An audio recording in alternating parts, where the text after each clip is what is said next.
Muy buenos días, estimados jóvenes. Un gusto volvernos a encontrar en nuestro curso de psicología. Quienes habla, el psicólogo Abel Soto Albornoz, se siente complacido de volvernos a encontrar por este medio virtual. El día de hoy vamos a tocar un tema de suma importancia llamado la percepción.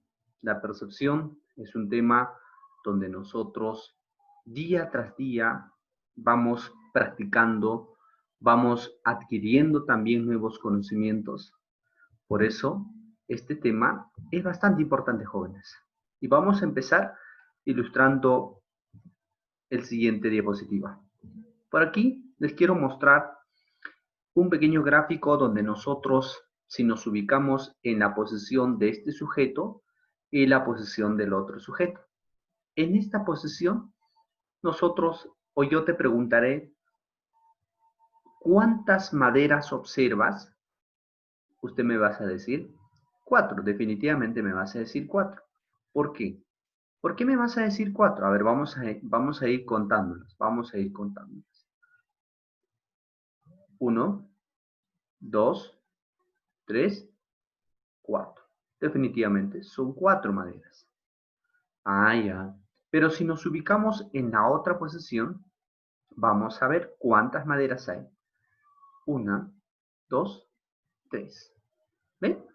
Pero, profe, es algo incierto. Es que eso es la percepción. La percepción es un proceso cognitivo psicológico que nos permite interpretar los estímulos, pero teniendo en cuenta el tiempo, posición en la que nos encontramos. En este caso hablamos de posición. ¿Ve? Posición 1 y la posición 2. El otro gráfico, de la misma manera podemos ver. Mostramos un número sobre la faz de la Tierra. Este sujeto 1 va a decir que es el número 6. Pero para el sujeto 2, el sujeto 1, pero para el sujeto 2, ¿qué número va a ser? 9. Porque esta percepción está dependiendo de la posición del sujeto. De la posición del sujeto. ¿Ven? Este proceso cognitivo, eso nos permite interpretar, pero de acuerdo a la posición, el espacio y tiempo. Por este lado vamos a ver otro gráfico. De manera general observamos que es un árbol con sus ramas, pero casi no se notan las hojas. Pero si nosotros vemos con detalle, vamos a ver los rostros. Ahí están los rostros, ¿ven? Ahí está, no sé si lo pueden ver. Ahí está. Todo esto, el rostro. Por acá también igual, estamos viendo el rostro, ¿sí? Estamos viendo el rostro. Por aquí también, por este lado, y hay varios rostros. Por aquí también. Hay varios rostros, ¿no? ¿Sí? Por acá también estamos observando varios. ¿Ven? Entonces, eso es la percepción. Y por último, tenemos a un elefante, donde yo les pregunto, lo cual me van a responder ya en la clase, en la interacción, me van a decir si este elefante está estático o está caminando. Les voy a dejar tarea para ustedes, ¿sí? ¿Está estático o se observa como si estuviese caminando? Vamos a ver. Bien, ya viendo el gráfico, vamos entonces a definirlos a la percepción. Y hemos dicho que es un proceso psicológico. Es un proceso psicológico. Muy bien, proceso psicológico. ¿Pero de qué tipo? De tipo cognitivo. De tipo cognitivo. ¿A qué nos permite? Nos permite interpretar todas las formas en términos de unidades significativas. ¿Ya? Es decir, la percepción lo que ayuda es integrar e interpretar la información sensorial, dándole, ya hemos dicho, un significado y elaborando una imagen. Características de la percepción. ¿Cuáles son esas características? Vamos a verlas por acá. Primero nos va a decir que es un proceso mediatizado. ¿Por qué? ¿Por qué es un proceso mediatizado, jóvenes? Porque la percepción no requiere de conocerlo el estímulo. Simplemente las va a interpretar tal y cual a él, a la percepción les parezca. Por ejemplo, si yo te pregunto, ¿puedes imaginarte la palabra manzana? Sí. Ahora yo te digo, ¿puedes imaginarte la palabra albaricoque? Bueno, profe, no sé qué es, pero ¿puedes hacer un gráfico? Sí vas a poder hacer un gráfico, porque gracias a la percepción, tú puedes formar cualquier gráfico. Y eso es un proceso mediatizado. Por eso es que cuando muchas veces nosotros soñamos, en nuestro sueño formamos una serie de imágenes, los cuales tal vez no las conocemos, tal vez nunca lo hemos visto, pero gracias a la percepción en nuestro estado consciente, eso también lo podemos realizar. La percepción se realiza, ojo, ante la presencia directa y actual de un estímulo. Quiere decir que si no hay estímulo, no se puede dar la percepción. Y si no hay sensación, no se da tampoco la percepción. Por eso en la clase anterior, en el capítulo anterior, mencionamos que la sensación es la base anatómica fisiológica de la percepción. ¿Por qué? Porque en la sensación captamos este estímulo. Y si captamos, hay percepción. La percepción es un proceso activo. ¿Por qué activo? Porque va a entrar en contacto directo el estímulo, receptor sensorial y la interpretación. Por eso es activo. Es de carácter interactivo. La percepción se va a producir cuando existe una relación e interacción con el objeto a conocer. Es decir, el estímulo con el receptor sensorial tienen que estar en contacto directo. ¿Ya? Contacto directo. ¿Para qué? Para luego organizarlos e interpretarlas. Por este lado, vamos a ver los elementos de la percepción. ¿Cuáles son esos elementos de la percepción? Por aquí. Los elementos son el sujeto os llamaba perceptor. Es la misma persona. Eso es el sujeto o el perceptor, ¿no? O es la persona. El objeto percibido, es decir, el estímulo que tú vas a percibir. Y el perceptor. Este percepto tiene elementos. ¿Cuáles son los elementos del percepto? El elemento sensorial. Este elemento sensorial es la imagen o representación. Aquí vamos a resaltar esta parte. Imagen o representación que nos formamos, integra una de las series.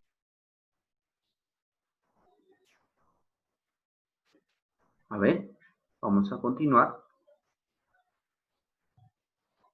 Voy a compartir la pantalla. Ya. Entonces nos dice que el elemento sensorial va a ser, es aquella representación mental que nos formamos, ¿ya? Que nos formamos, debido a que estamos captando un estímulo cualesquiera. Por aquí vamos a tener al elemento ideativo, ¿sí? Al elemento ideativo, un momentito, vamos a ver. Este elemento ideativo está relacionada con el vasto material de conceptos que asimilamos activamente en nuestra experiencia individual. Es decir, nosotros nos vamos a formar imágenes, pero basado en nuestra experiencia. Si yo te pido formar una imagen con la palabra manzana, sí lo haces porque ya lo conoces, ya tienes experiencia de qué significa ello. Y a eso se llama elemento ideativo, basado en la experiencia. El primero, elemento sensorial, es basado en la cualidad sensorial. Este punto, cualidad sensorial. Por el otro lado, el elemento representativo, al percibir un objeto obtenemos información de cualidades que no son percibidas directamente. Es decir, son aquellas imágenes que nos formamos de que realmente no lo estamos percibiendo. ¿no? Es decir, de toda la información que captamos, hay algunas cosas que tal vez no lo estamos captando, no lo estamos adquiriendo, y eso es un elemento representativo. Ejemplo, ¿cómo es un ejemplo de un elemento representativo? A ver, yo les pido, imagínense al Centro Arqueológico Cotox. Bueno, se están imaginando con el puente, el castillo, entre otras cosas más que hay allí, pero adicional a eso, tú estás incrementando otra imagen. No sé, lo estás incrementando, digamos que en el río Guayaga se encuentra pues las estatuas de Manco Cápac y Mamaogui. Entonces, cosas que no están, pero tú le estás incrementando esa imagen. Y eso se llama elemento representativo. Funciones de la percepción. Por aquí tenemos la primera función, es integrar. Vamos a integrar. Permite configurar un conjunto de cualidades obtenidas a través de la sensación. Esta integración puede ser unimodal, cuando al percibir se integra a través de un solo canal sensorial. ¿Ya? Intermodal, al percibir se integra informaciones que provienen de diversos canales sensoriales. Aquí es un solo canal, en la segunda, diversos canales sensoriales. Eso es la integración. La interpretación, aquí por este lado, al percibir formamos imágenes que tienen un significado y que lo incluimos dentro de una categoría de objetos. ¿Ya? La palabra interpretar, es decir, formamos imágenes que tienen un significado. Discriminar, la percepción permite hacer una diferencia de un objeto o eventos de otros objetos. ¿Sí? Hacemos diferencia. Eso es la tercera función de la percepción. Factores y principios. ¿Cuáles son esos factores? Son tres factores fundamentales. El factor, dentro de ellos tenemos el factor biológico, el factor ambiental y el factor personal. Estos factores, sobre todo estos factores, son los que determinan la interpretación de un estímulo. En el factor biológico, si yo me encuentro bien en mi salud, podré interpretar bien, pero si estoy enfermo, no voy a poder interpretar bien. ¿Ya? Por ejemplo, cuando tengo una fiebre de 39 a 40 grados, ya estoy en etapa de convulsión, ahí voy a tener alucinación, mi percepción no está bien. Factor ambiental. ¿Qué pasa si yo quiero visualizar un avión cuando hay neblina? No voy a poder. Factor personal. ¿Qué pasa si yo tengo un estado de ánimo bajo? Hay una decepción amorosa y quiero realizar una actividad. ¿Podré realizar? Quiero dibujar. ¿Podré hacerlo? No lo voy a poder hacer. Estos factores son importantísimos en la percepción. Y los principios que son fijas en un examen de admisión son los siguientes.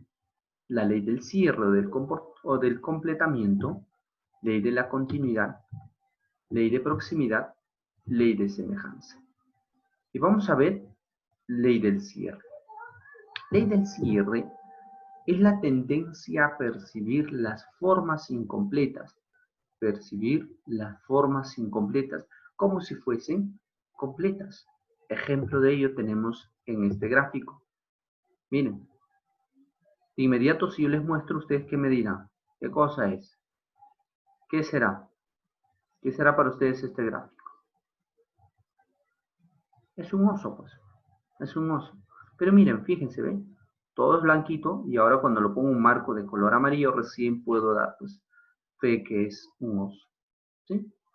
Si no, mira, estas son líneas discontinuas y los asumo como si fuesen completas. Como si fuesen completas. Ley de continuidad. La ley de continuidad es cuando percibimos tendencias a agrupar los elementos que siguen un patrón de dirección. Patrón de dirección. Y la clave, un ejemplo clave es cuando dicen la palabra, por ejemplo, uneval. Uneval. Sepreval. En este caso utilizo el término chao. Chao. Esto de acá es mi patrón de dirección. Esto es mi patrón de dirección. ¿Ya? Es mi patrón de dirección. Correcto. Continuamos con las leyes. Ley de semejanza. Es la tendencia a percibir las formas que tengan las mismas características. Tienen las mismas características. Vamos a resaltar. Y el ejemplito por este lado sería este de acá. Mira, ley de semejanza. ¿Ven? Yo puedo decir por esta sección. Listo. ¿Ven? Esta sección lo juntamos todos. Esto de acá son semejantes.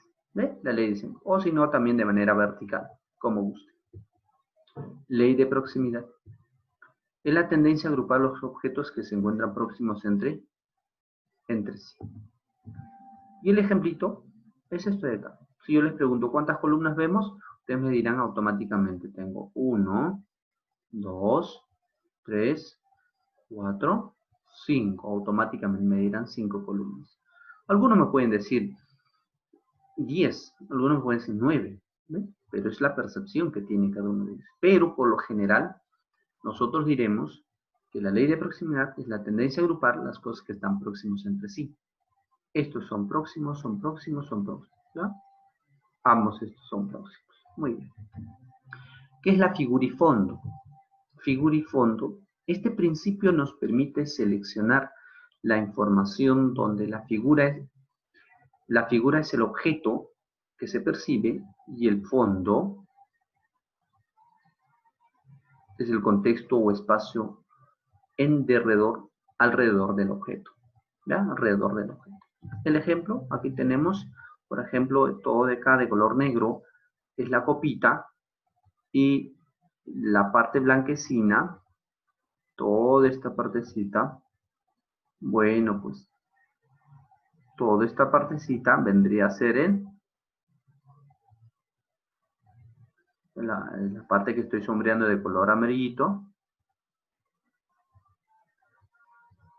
Ahí está, ¿ven? Se van a notar, mire, fíjese, se va a notar mucho mejor. Ahí está. ¿Ve? Ya, ahí lo ven. Listo, ahí lo estamos viendo, pero que ustedes noten. Ahí está, ahora sí se nota. Este color negro, el color oscuro, es la copita, vendría a ser la figura. La figura siempre va a ser el objeto, siempre el objeto, ¿correcto? A ver, vamos a ir señalando. Un momentito, vamos a ir señalándolo por este lado, con una plumita ya. Estamos diciendo que esta figura siempre es el objeto. Entonces la figura en este caso será la copita. Y el fondo es el contexto. En este caso el fondo va a ser esta parte, el rostro. De esa manera. ¿Ven? Y así estamos definiendo lo que es figura y fondo. Figura y fondo. Constancia perceptual. Nosotros vamos a tener tipos de constancias perceptuales. Dentro de ellas se tiene constancia de tamaño. Esta constancia de tamaño consiste en percibir a los objetos que pese al cambio de distancia conservan su tamaño. El ejemplo que siempre hago, si usted se va al aeropuerto, pues al avión gigante. Este avión, cuando empieza a despegar, se va alejando, tú vas a ver pequeñito, lo vas a ver pequeño, ¿verdad? Algo similar ocurre con el siguiente gráfico. Observa. Cuando tú observas al Señor un poco más alejado, si tú te encuentras por esta posición, lo observas, vas a observar que el Señor se encuentra casi al nivel del techo de este, ¿verdad? Más cerca a la mitad, pero y más cerca tú lo vas a ver pues en miniatura. Mira, ¿ve? No es que el Señor se está encogiendo, sino lo que está cambiando simplemente es esta distancia, nada más. Estas distancias, pero sobre todo la distancia donde se encuentra el perceptor, ¿ya? En la distancia donde se encuentra el perceptor. Eso es lo que tiene que variarse. ¿Ya? Si se dan cuenta, aquí va a ser más lejos, más cerca y más cerca, y así sucesivamente. Eso es el cambio que se va a dar. Por este lado, también constancia de la forma. Percibir que los objetos, pese a los cambios de perspectiva, conservan su forma. Y el ejemplo clásico es la de una puerta. Miren, una puerta casi cerrada, bueno, pues sigue siendo una puerta. Semiabierta ha cambiado su forma, pero sigue siendo la puerta. Mira, la 1, escena 2 y en la escena 3. En la escena 3 una puerta abierta, pero ¿cómo cambia, ve? ¿Cómo cambia la forma? Al cambiar la forma nosotros también lo vemos como una lámina delgada. Eso no quiere decir que es una lámina delgada, sino siempre va a seguir siendo una puerta. Constancia de color. Percibir que los objetos, pese a las variaciones de intensidad de la luz, conservan su color. Aquí tenemos, miren, fíjense, estos son unas cajas de color rojo en todas, pero al fondo vemos una sombra que tapa. Y al generarse esta sombra, vemos que esto de acá, este objeto, es diferente el color. Fíjense, no es que ha cambiado de color la caja, sino es que debido a la intensidad, debido a las variaciones de luz, esto se va cambiando. Y eso es una constancia de color. Bien. Percepción del movimiento. Integra diversas modalidades sensoriales y depende de factores como, ya dijimos, tiempo, espacio, distancia, velocidad y movimiento del observador. Aquí, en la percepción del movimiento, vamos a ver dos tipos de movimiento, un movimiento real y un movimiento aparente.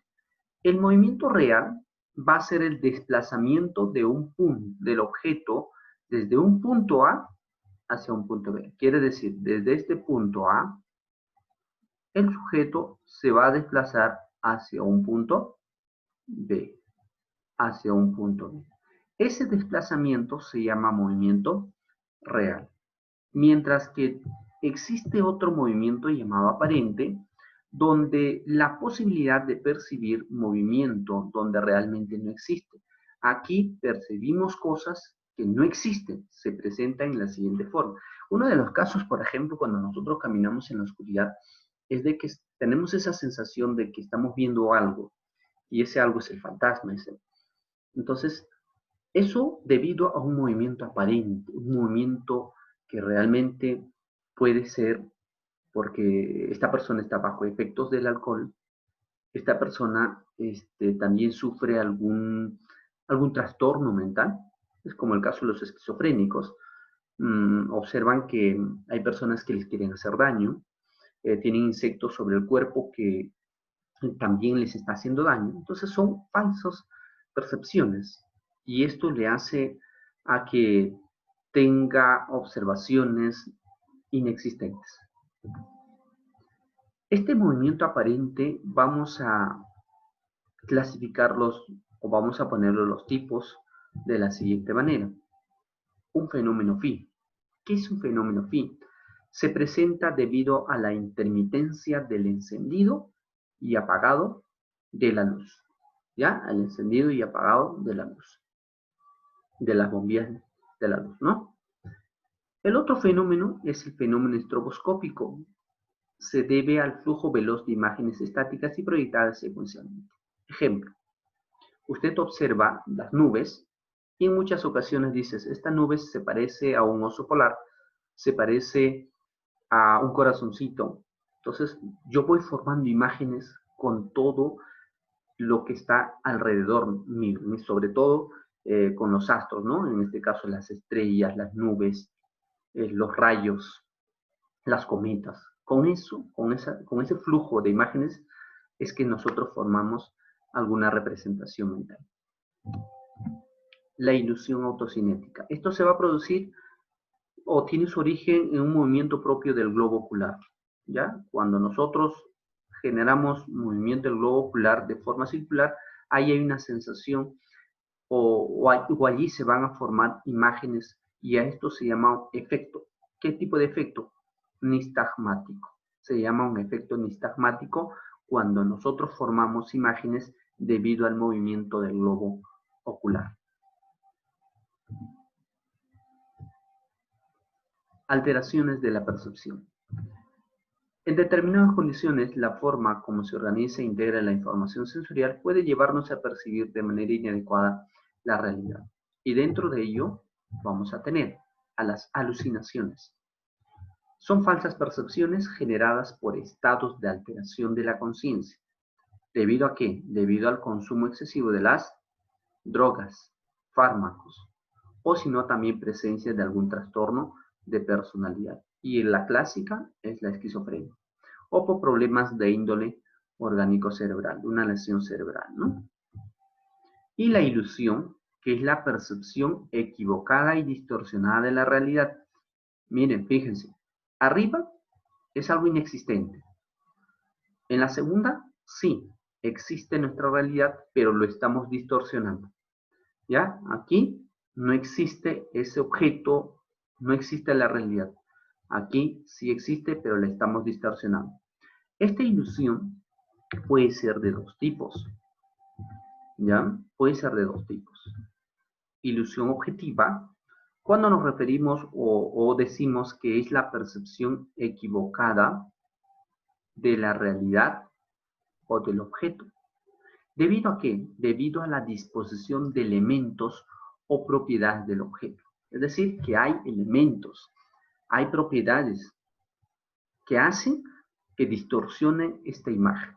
Y el ejemplo clásico es cuando nosotros en un vaso con agua lo vamos a introducir un lápiz y lo observamos de forma frontal y vemos que este lápiz se parece como si estuviese cortado. ¿Ve? Esto es debido a las propiedades del objeto, en este caso del agua. ¿Sí? Y eso es una ilusión objetiva. Y la ilusión subjetiva, percepción distorsionada de un objeto debido a un estado emocional muy intenso. Por ejemplo, cuando hay una decepción amorosa, ¿qué es lo que pasa cuando hay una decepción amorosa? Aquí, esta persona sale a la calle y está pensando en el chico o en la chica, y de un momento a otro, pues, otro sujeto se aparece a unos metros y lo confunde. Y dice, ahí está, ¿no? Ahí está esa persona.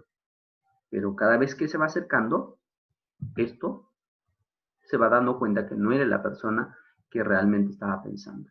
Es una ilusión subjetiva, algo que estaba en mi mente, debido a una alteración emocional. Muy bien, jóvenes, esto es todo acerca de la percepción. Y no se olviden de resolver las actividades, las prácticas, ya, y seguir la secuencia de trabajo para nosotros seguir aprendiendo cada día más y lograr nuestro ingreso, que es a la universidad. Muchísimas gracias, estimados jóvenes. Cuídense. Nos vemos en la próxima clase, en el mismo canal y en el mismo horario. Bye, bye.